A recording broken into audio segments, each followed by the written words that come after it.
Hello and welcome back to my Minecraft server. In this video I'm going to be doing something that I've been meaning to do for quite a while. Over the past few weeks I've been noticing a lot of unruly mobs and animals. You know, NPCs in places where they shouldn't be or doing things that they shouldn't be doing. And so today I've done something that any self-respecting server owner should do. I built a prison. If you've seen my past videos, you'll know that this bridge is the one that is supposed to go to the Prismarine farm.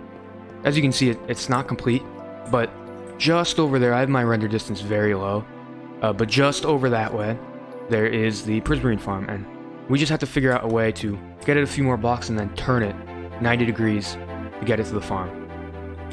However, I have come up with another use for the bridge, and that is to get to the prison. The prison is actually built underneath this bamboo island, so it's very discreet. Nobody would ever suspect it to be here, and it's way underground. Down here we have the lobby area. This was actually designed by Marge. She was very helpful in making this prison. It's intimidating. And now I'm going to introduce you to my first prisoner who I've already captured. This villager. Now you may be wondering why he's imprisoned. Well, this villager tried to sell me an NFT. Now I didn't even realize that was part of the game, to be honest. I guess it must have been added in 1.19, but he tried to sell me an NFT for 64 emeralds. And not only that, but this image I was able to find online in higher quality for free.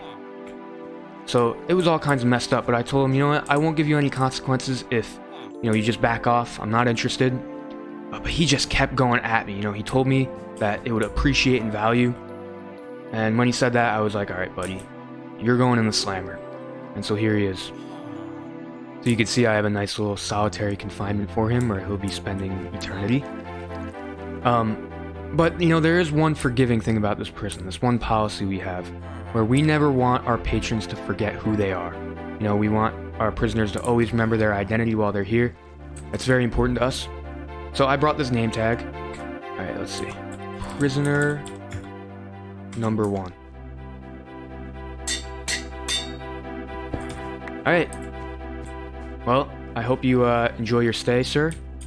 You'll be here for the rest of your life. Let me just push you out there a little bit. Break this door. Don't get out, sir. Alright. So now over the rest of the video, while I show you what we've been doing on the realm recently, I will be looking for more criminals to imprison now that we have the facility back there. Okay, immediately upon returning back to spawn, I already found a culprit. You may notice this is Marge's aquarium. I did feel a little bit bad about the prank I did on her in the last episode, so I wanted to come here and do a little bit of maintenance, make sure everything was okay. And I found something. You see that? That is a salmon. I did not put this salmon there. That is the trigger fish container, and the salmon is in it, and that is not where he's supposed to be. This little guy just made the biggest mistake of his life. I've broken into the tank. Here he is. He's trying to evade me. Got him. I welcome you to the next cell, where I have this nifty little contraption. All I have to do is add the salmon to the tank. He's already got his name. Close it up. And if I take this button and click it right here, you'll see. Now he's flopping around. You might say, well, he's gonna die, right? That's not much of a prison sentence. But watch this. It's back. So now, for the rest of this salmon's life, he gets to experience drowning, basically, over and over again, but he'll never take any damage from it. Looks like it sucks, but I mean, shouldn't have trespassed, buddy. Now that justice is served, I want to show you guys this slime farm that we built recently. You'll see down here we have a 16 by 16 hole dug out. And if I go down here, you'll see it actually goes down about 60 blocks. And every 4 blocks or so, there's a layer of grass and an iron golem, where these slimes are able to spawn in the grass and then chase the iron golem and fall down to the magma blocks. And those magma blocks will kill them, and underneath the magma box, there are hopper minecarts going around and picking up the slime balls.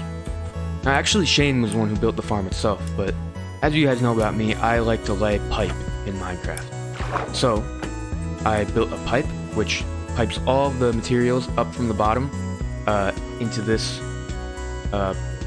pipe, which shoots it up and sends it that way into the mountain, which then ends up over there.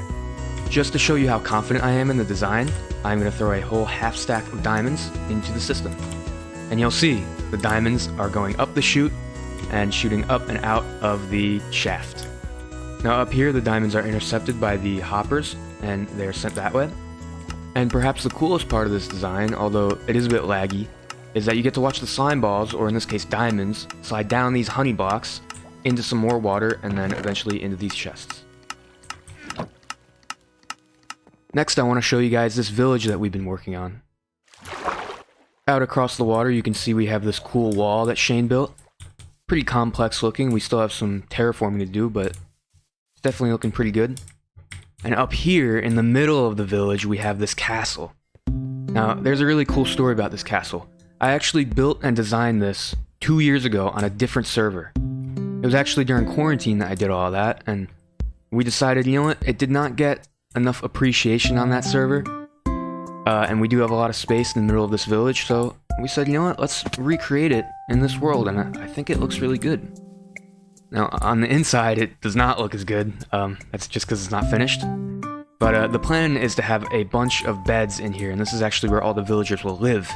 So at night, they'll be in here, and in the daytime, they'll be doing their jobs out here. So over here, we have a blacksmith. This is actually pretty close to the classic Minecraft blacksmith, recreated by Shane. Right next to it, I have this nice little house for the stonemasons. Right here is a house that Shane made. This one is for whoever does repair and disenchant. I don't know all the villagers. And down here we have a little hole for the Fletchers. Not sure why they don't get a house, but still looks pretty cool. Now back on the other side of the castle, we have the peasant area. So this is for the farmers and fishermen. Here's a little fisherman hut, some barrels. And in the middle, we have this cool looking lake, which actually started out as an underwater ravine that was closed off from the ocean. There's an iron golem who's kind of trapped down here, but it is what it is. And here, this is where the farmers work. Looks like they also don't get a house, they just get some kind of umbrella. And then in front of the castle, we're planning on building a giant library to house all the librarian villagers. Because the most important trades for us are the enchantment book trades. So yeah, this village is coming along pretty well. Once we have all the facilities built, we'll start bringing in villagers. Alright, next thing I want to show you guys... Yo. What is that? What the fuck? Guys, look in the tab. I'm the only one online right now. That is not a player. Yo. Whoa. No, that's my house. What the hell? That's my house! Oh man. What the fuck? My house is torn to shreds. And he's gone. Who was that? Some kind of... like salmon man. Wait. Wait a minute. Oh no. Come on, come on. Oh no. Oh guys, no, this is not good. This is not good. Prisoner number 2. The salmon, he's gone. There's only one explanation for this. He'll learn to fucking breathe in air, and now he's out to get me. Alright lads, I think that's gonna have to end the video. I hate to end on a somber note, but I truly am terrified. But the only thing I can really do is rebuild, and hope the Salmon Man doesn't strike again. If you liked the video, make sure to leave a like, or a comment, maybe even subscribe if you haven't. At the time of recording this, I'm actually about to hit 300, which is huge for me. So I do appreciate that, and thanks for watching.